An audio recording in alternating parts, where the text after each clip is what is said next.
Anchor of Hope was started by Steve and Debbie Harbin, who live right here in the community, and it's meant to serve families that are facing developmental disability. So really the majority of the people we serve so far have been children, but we're not limited to children. We do a scholarships program that offers $250 to families that apply for help, and we also do a respite care program once a month, which is free to families, 3 hours. They can bring their kids to play with responsible volunteers. Really, our tagline is serving the 1 in 6 facing developmental disability, which says what we do, and it also raises awareness to exactly how prevalent this need is. A lot of people don't realize that, really 1 in 6 of the people they come into contact with faces a developmental disability of some kind, and it's not, oh, that one person I met one time that has autism. Reframing society's perceptions. 1 in 6, take it just as that, as it is, as a statistic. Okay, so those will be community members. Mm-hmm. Those will be your neighbors, your cousins, your whatever. It's impossible to not have some sort of connection to it. So raising awareness, promoting inclusion, really just trying to reframe that perception is very much our goal. We are a Christian organization. We do work to provide spiritual support, financial support. Parents Night Out is part of that. Our scholarships program is part of that. We just want to be a resource in the community for both families who have a need and people who also want to learn more mm-hmm. about how they can help and how they can serve these families. Mm-hmm. One of the biggest ways that we get in touch with families is by attending community events. For example, just a couple weeks ago, we were at Forsyth Festival. We had a food booth there. We've Fried also pickles. Yes, they're I just had to say amazing. They're famous, infamous, famous. Definitely famous. Yeah. We've also been to health events like Code Med in Macon. Really anything people invite us to. We also try to be big on social media. It's a different audience of people on social media. We do email marketing. That's one of our big ways to let people know what's happening, because we have a quarterly newsletter, but it's nice to let people know more of the day-to-day things that are happening as well. And then we also get into touch with families really through connections of the families we already know. A lot of our Parents Night Out families have friends that they want to bring as well.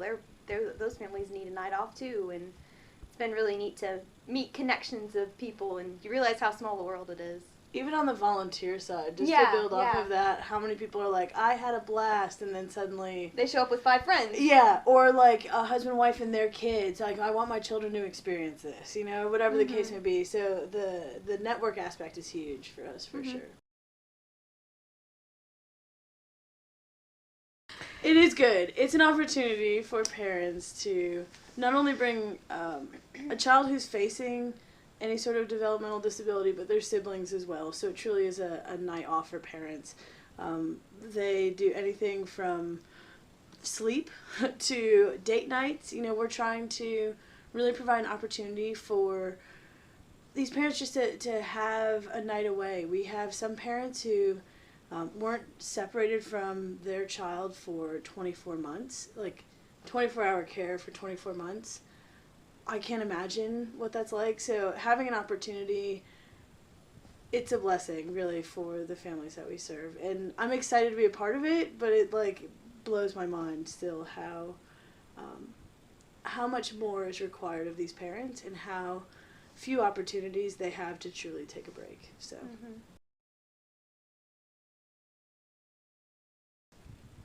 They are amazing. We have incredible volunteers. We know them all well because mm-hmm. they are deeply involved in Anchor of Hope. Like, you're looking at Anchor of Hope. Besides our board, we started out volunteers. True story. So, our volunteers range in age. They're invest in the community. Sometimes they've learned about us through school, church groups, whatever the case may be. But they are committed, they are trained, and they're truly dedicated. They help from Forsyth Festival to Parents Night Out to our Autism Awareness Festival, our golf tournament. Hey, I need help for 3 hours in the office. They'll be there in a minute. It's incredible, the people who have a heart for our cause and the families that we serve. They're off the charts. But we did both start as volunteers. I was terrified. I had the fear factor. I was paired with a boy who was nonverbal, who you heard like stories about.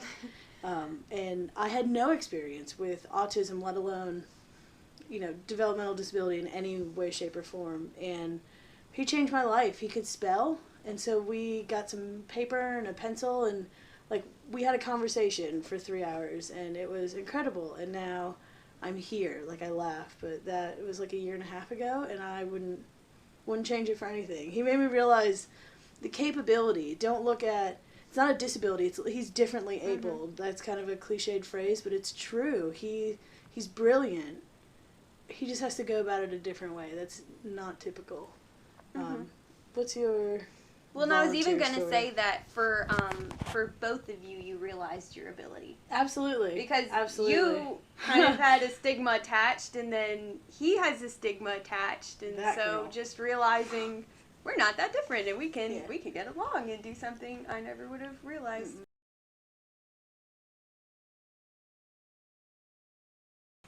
The festival is amazing. It's our biggest, not only like fundraiser, but event for the year. It's kind of become how we're known, really, in the community. It's an incredible time for the community to come around these families. So we have a lot of fun parts to it. There's like a 5K family fun run. We have like inflatables, dunk tank, face painting crafts, games, all that kind of stuff for the kids. But there's also a craft and a resource fair. That to me is like the biggest aha moment of this festival, is the fact that parents who wouldn't necessarily have exposure to resources have the opportunity to walk up and down a line and say, I need your services, or we're exploring this option, whatever the case may be. So it's an opportunity to really just connect people. Our big theme, big push, is reframing society's perception of disability. I said it's a different ability earlier. I mean, like my Parents' Night Out experience is a case in point.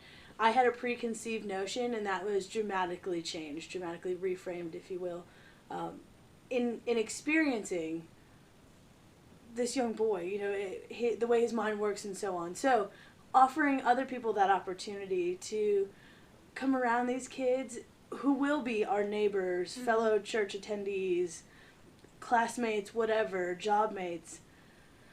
It's an opportunity to say, like, this is how we interact together. This is how we create community. I think we're very proud here in Monroe County in particular. We have an incredible community, and I think there's a way to serve these children and these families even more. And so that's kind of a long story.